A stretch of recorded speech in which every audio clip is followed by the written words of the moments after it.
इस फिल्म के शुरू में हम टिम और उसकी वाइफ को देखते हैं जो कि काफी टाइम बाद घूमने के लिए आए थे। उनकी जिंदगी में काफी दूरियां आ चुकी थी क्योंकि उनका बच्चा पैदा होने से पहले ही मर गया था। टिम की वाइफ उसे बताती है कि हमें पेरिस जाना चाहिए और अपनी जिंदगी को दोबारा स्टार्ट करना चाहिए, लेकिन टिम उसे इस बात का कोई जवाब नहीं देता। असल में टिम एक गेम डेवलपर था जिसकी वजह से उसकी वाइफ उससे अक्सर नाराज रहती थी क्योंकि उसे लगता था कि बच्चे की मरने की वजह से टिम उससे दूर हो चुका है। इसलिए अपना बैग पैक करके वो वहाँ से जाने लगती है, लेकिन देखती है कि वहाँ पे एक लोहे की दीवार है। लोग देखते हैं कि ये दीवार सिर्फ दरवाजे पे नहीं बल्कि खिड़कियों पे भी मौजूद है। और दूसरी बात ये कि उनके फोन पे सिग्नल भी नहीं आ रहे थे। देखकर वो लोग काफी हैरान होते हैं कि आखिर ये है क्या। वो लोग इस दीवार को तोड़ने की काफी कोशिश भी करते हैं लेकिन उससे कुछ फर्क नहीं पड़ता। इन चीजों से तंग आकर टिम अपना फोन दीवार पे जाके मारता है। अभी वो देखता है कि उसके फोन का एक हिस्सा दीवार पे चिपका हुआ है। यहाँ पर इन्हें मालूम होता है कि ये दीवार मैग्नेट से बनी हुई है। अभी उन्हें दूसरे कमरे से चीखने की आवाज आती है, इसलिए वो इस दीवार को तोड़ने की कोशिश करते हैं। अपने साथ कुछ चीजें लेके वो उस कमरे में जाते हैं। यहाँ पर उन्हें एक औरत गिरे हुए मिलती है और तभी वहाँ एक आदमी आता है जो टिम पर हमला कर देता है। इससे पहले टिम उसे मारता वो औरत आके उसे बचा लेती है। वो उन्हें बताती है कि इसे कुछ नहीं पता कि ये क्या कर रहा है क्योंकि ये नशे में है। टिम दोबारा से दीवार तोड़ने की कोशिश करता है लेकिन मार्विन उसे रोक लेता है। मार्विन यानी उस औरत का शौहर।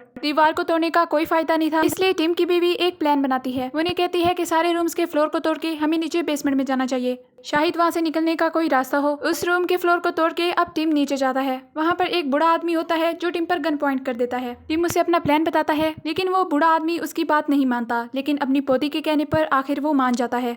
उस बूढ़े आदमी के रूम में टिम को एक कैमरा मिलता है जहाँ पर उन्हें शक होता है कि मैनेजर उनके साथ कोई गेम खेल रहा है। उन्हें पता था कि वो नीचे वाले फ्लोर में ही रहता है, इसलिए वो जमीन तोड़कर नीचे आते हैं जहाँ पर वो मैनेजर की लाश को देखते हैं। इसलिए वहाँ से और नीचे जाने के लिए वो दोबारा फ्लोर को तोड़ना शुरू करते हैं और नीचे वाले फ्लोर में पहुंच जाते हैं। तभी वहाँ पे एक यूवी नाम का लड़का आता है। वो उनसे कहता है कि ये सब मत करो क्योंकि हमारी प्रोटेक्शन के लिए है। वो उन्हें इस दीवार के बारे में बताता है कि ये बाहर होने वाले हमलों से बचाएगी। वो उन्हें बताता है कि मेरा दोस्त इस दीवार के बारे में रिसर्च कर रहा था लेकिन हार्ट अटैक की वजह से वो मर गया। यूवी उन्हें इस काम से बहुत रोकता है लेकिन वो लोग फिर भी उसकी बात नहीं मानते। अब फिर से एक फ्लोर को तोड़ के वो नीचे बेसमेंट में पहुंच चुके थे। बेसमेंट का दरवाजा खोलने के बाद उन्हें फिर से वही दीवार नजर आती है जिसकी वजह से मार्विन गुस्से में आ जाता है और बूढ़े आदमी की गन से शूट करने लगता है। वो गोलियां मैग्नेट से टकरा के दोबारा वापस आती हैं। सब लोग झुक जाते हैं लेकिन बूढ़ा आदमी नहीं झुक पाता, इसकी वजह से वो मर जाता है। उस बूढ़े आदमी की पोती को मार्विन पे बहुत गुस्सा आता है और वो उसे बहुत बुरा भला भी कहती है। अब वो लोग सोचते हैं कि हमें इस तरह नहीं बैठना चाहिए और बाहर निकलने की कोशिश करनी चाहिए। अभी टीम को वहाँ पे एक खुफिया कमरा मिलता है और साथ एक रिमोट मिलता है जिससे वो कमरा खुल जाता है।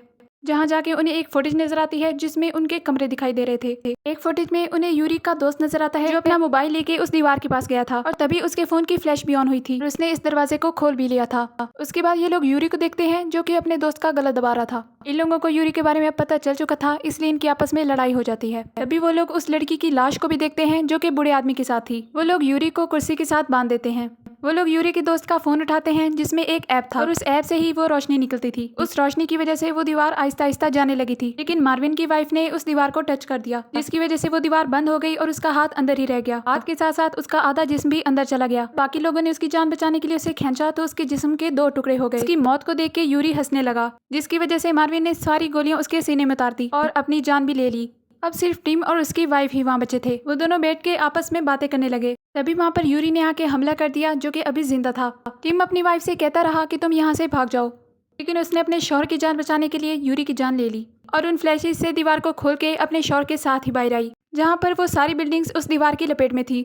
अब उन दोनों ने सोच लिया था कि वो ये जगह छोड़कर पेरिस चले जाएंगे और अपनी जिंदगी की एक नई शुरुआत करेंगे, क्योंकि टिम की वाइफ भी यही चाहती थी कि वो अपने बच्चे के गम को भुला सके और आपस में खुशी खुशी रहें। चाहे उन्होंने काफी मुसीबतें देखी लेकिन वो वहाँ से सही सलामत बाहर निकले और एक अच्छी जिंदगी गुजारने का मौका मिल गया। अब उनको एक साथ दिखाते हुए ये मूवी यहाँ पे एंड हो जाती है।